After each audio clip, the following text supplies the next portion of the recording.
Good afternoon. My name is Olalade Oloniyo. I'm calling from Lagos, Nigeria. I am the founder of the Intellectual Property Discourse, and I'm also an intellectual property lawyer. By reason of my work, I'm constantly interacting with young people and creative minds, and I'm particular about the story of a young man that I met. His name is Mr. John. He's a music artist. He told me that he started his business with a loan that he took from the bank, and he wanted to make music, and he did just that. He made some music and he put it on a website, in a web platform online. But the website was hacked by some young folks. The website was hacked by some young folks, and of course, that's piracy. And so his music was everywhere for free to be downloaded by anybody, even without people paying for it. And of course, John lost some money from that event. It was quite painful because a lot of work had gone into that work. A lot of work had gone into the production of the song, and he even had to take a loan to do that. And so it was painful, but John told himself that he wasn't going to remain there, that he was going to do something else. And so John got into this negotiation with a record label agreement with he got into this negotiation with a record label company, and they promised to help him, to help him build his business and help him publish his work and all of that. But it happened to be that it was a scam. John was doing all the work, they were making all the money, and John felt like, oh, no, this is not it. I did not plan for this. And so John terminated the contract. At that point in time when John was talking to me, I could see a super talented young man who was broke because he had not paid the debt that he was owing at the bank at the point in time, who was broke, who was in debt. Who could barely survive, right? And at that point in time, even his second kid was out of school. He couldn't even afford to pay the school fees of that child. And at that point in time, when John was talking to me, it just suddenly dawned on me that I needed to start what I'd always wanted to start. It dawned on me that I needed to start an organization that is focused on helping low income earning creatives build great businesses and also helping them to capture value from their intellectual property. And that's what we basically do at the Intellectual Property Discourse.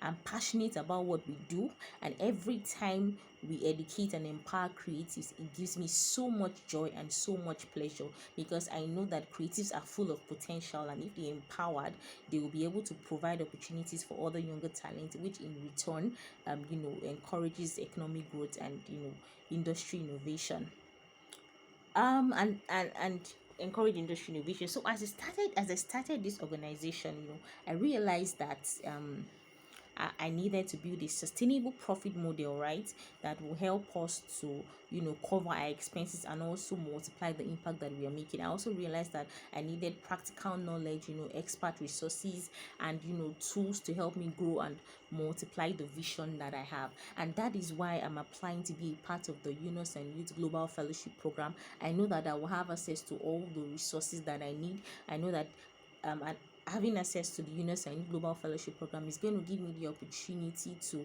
also create the change that I want to make within the creative space, and as well as also, reach more people and multiply the impact that I'm making as well.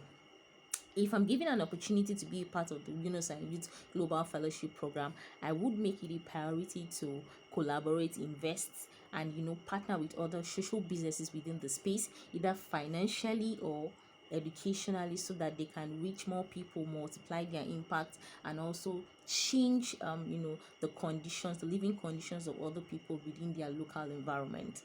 My vision for the next 2 years is to launch Africa's first and foremost coaching program focused on helping low income earning creatives to build great and sustainable businesses. We will provide them with the legal and the financial tools that they need to scale their business and also to capture value from the use of their intellectual property. I believe that this is one of the ways we will solve the problems of unemployment and also eradicate poverty. I'm an advocate for social change, and I believe that the future belongs to social entrepreneurs, and I desire to be a part of these social entrepreneurs and these social innovators who are changing things, who are changing the condition and the lives and the condition of the lives of other people. I know we're doing massive things, and I know that the Yunus and Youth Global Fellowship Program would help me to achieve this vision of mine. Thank you.